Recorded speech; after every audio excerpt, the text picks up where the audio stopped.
Hi, how are you? My name is Maria Clara, and today for my news report I am going to be presenting the challenge that the EU is facing regarding the pandemic.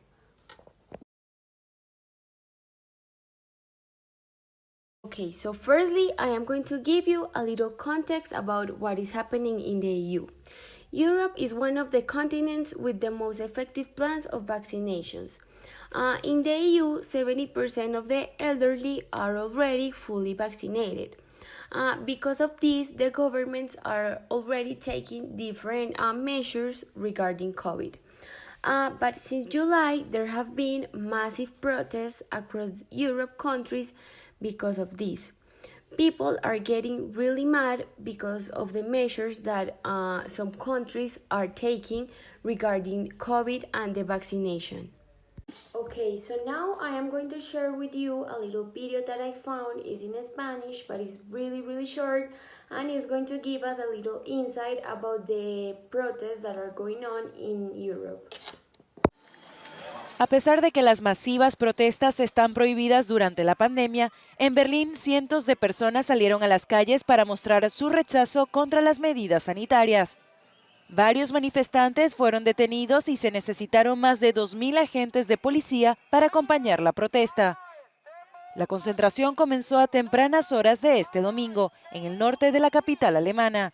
Según la policía, la naturaleza de la protesta cambió drásticamente hasta convertirse en una denuncia colectiva contra las vacunas y las medidas del gobierno. El sábado en Francia también se registró una protesta, esta vez de más de 100.000 personas contra el pase sanitario. Los manifestantes denuncian que esta medida coarta las libertades individuales de los no vacunados. El movimiento antivacuna en Francia persiste a pesar de los esfuerzos del gobierno de lograr la inmunidad de rebaño antes de que se termine el verano. Okay, so the protests have been gathering more and more people each time. For example, this past weekend in Berlin, almost 40,000 unmasked people protest for 2 consecutive days. But what are the measures that the governments are taking? France, Greece, Berlin, and Italy have been the most affected by these groups. In Greece, many workplaces decided to fire people that do not want to take the vaccine. In France, the President Emmanuel Macron recently announced that it will be mandatory to present your vaccine passport, also called green passport, for entering public places. And in Berlin, due to the increase in COVID cases, if you are not vaccinated, you must present a negative COVID test to enter public places. As a fun fact, right now in the EU, 90% of the cases in ICU are not vaccinated people. Okay, so now I am going to talk about the values of the EU. I wanted to approach my news report through the view of the EU values. As we talked before, in class, the European Union is founded by 6 core values that are human dignity, freedom, democracy, equality, and the respect of human rights. The European Union has invested almost 4 million euros in the vaccine program and investigation of the vaccine. And according to them, only 65% of the population is willing to take the vaccine without being obligated. So for me, this is very interesting.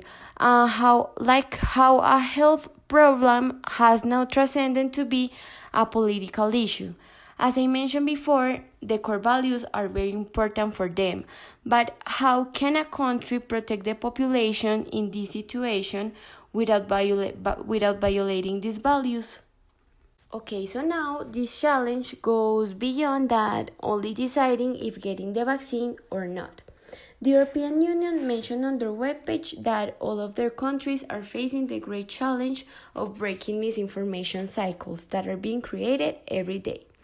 Most people have wrong data for skipping the vaccine, and I'm going to tell you some of the most common answers for not getting it. For example, the first one is the rejection and no recognition of official entities and traditional media. Because of the World Health Organization did not manage very well the pandemic, many people don't trust this organization anymore. This could raise more questions regarding this topic and is very concerning because now more than ever we are facing the risk of another pandemic. So you could ask by this if we're going to need new organizations or if the traditional organizations are going to need restructures. The second one is the government oppression. For many, their freedom is being trespassed with the measures that are being taken. And the third one is false information and theories. For example, the 5G theory. Okay, so to finalize, I wanted to ask you two questions. That is like a very big dilemma right now for governments, and I wanted to know how you would assume this situation. So the first one is, if one of the values of the EU is freedom, what do you think about the measures that are being taken by some governments? And the second one is, governments should also provide integral protection to their people. How they can guarantee it to the vaccinated people?